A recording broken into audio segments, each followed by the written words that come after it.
think someone wanted me to address the last week's video about the shidduchim, right? I was telling someone there's a lot of things. I put this on the chat. Sometimes you could tell a lot. You put out some sort of stimulus out there, whether it's something audio or visual or combination thereof, right? And people's reactions to it tell you more about what the people are thinking, and they're, shows you inside them than it does, right, about what you actually showed them. Like the ink blot test, the Rorschach test. I want to say that you look at all the different mafarshim on Sefer Eov, right? Everybody sees in Eov what they want to see, right? So Rambam basically says in Eov is, like we discussed before, the classic discussion of God's providence, okay? The Machlokas, Aristotle, and the Mutakalim, and Rambam's own synthesis and the classical Judaism approach to that, right? But other Geonim or Rishonim, so a different Pshat in Eov. And everyone who sees Pshat in Eov, it's like following his own, thesis. So Eov is like the Rorschach test of Tanakh books. So too, you put out something like this. So that's what I thought. But I do want to clarify. I certainly do not believe, for those at home, that perhaps we should be beating bachelors and saying that every time you have someone who doesn't want to get married. By the way, what does it mean doesn't want to get married? Unfortunately, a lot of guys, sometimes they say no. Like, there's a shidduch that they refused for whatever reason. So it means that sometimes they would force, when it says they compel them, and say, you have to take one of these girls that you've already had a chance with. Okay, she's really willing, and you have to get over whatever it is. Okay, I do not believe that necessarily that should be the halacha. As a matter of fact, I pointed out that this is the chiddush of the Rosh brought by the Torah of the Beis Yosef in Shulchan Aruch, but it doesn't mean it's unanimous halacha. I said the Rambam doesn't hold of this; it's not in the Talmud.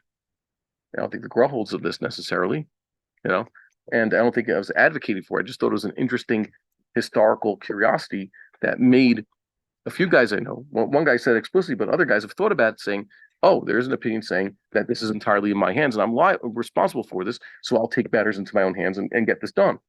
Too many people wallow in self-pity, So for some people, it's inspiring. Other people say, "Well, it's not fair." Yeah, I heard from a few people. What am I supposed to do? Well, I don't know. I'll try to help you. My wife and I are very open about our attempts to try to make shidduchim and help guys through the process.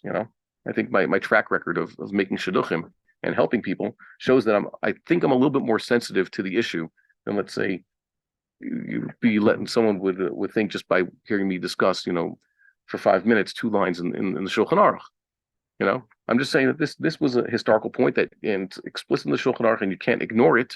It's there, and you can learn something from it. I also believe that perhaps I agree that there is a crisis going on. I don't know the extent of it today. I do know that people have been pointing out, yeah, but men have been emasculated and women are defeminized. So that's a problem. Okay. So we have to get it back. I do know, and I've seen this more and more, that a lot of men are delayed in finding a marriage partner because they're very traditional. By traditional, I don't mean necessarily that they're the frommest guys. It's not like they're going to, they're the first one at Shacharis by an hour, so they could learn Daf Yomi before Shacharis. I mean, they're just traditional in their outlook on life, and they want to be the type of men who work outside the house, and they want to support a wife and children, and need a wife who's not, let's say, even remotely interested in a career, but actually wants to be in a Karas Habayis, a homemaker, and just raise the children. That's totally fine. But it's very hard, let's say, in New York to find such a thing.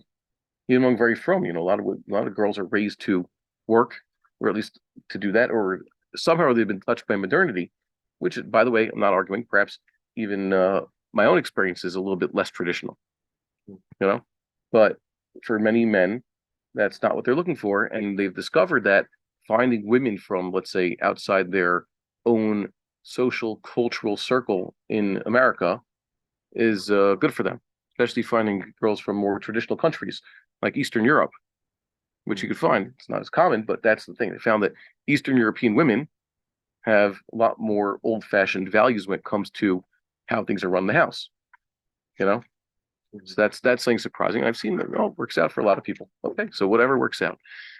But I'm certainly not here to say that, yes, I believe that every bachelor is at fault for being single and they should be punished, therefore. I'm sure that's a lot more complicated. Like I said, there's some guys who are shy. There are some other things, who knows? It's I definitely, if I were in charge of a beis din, I would not be punishing bachelors for being single or, not just taking whatever shidduch came their way and just settling. I don't think that that could work in this world.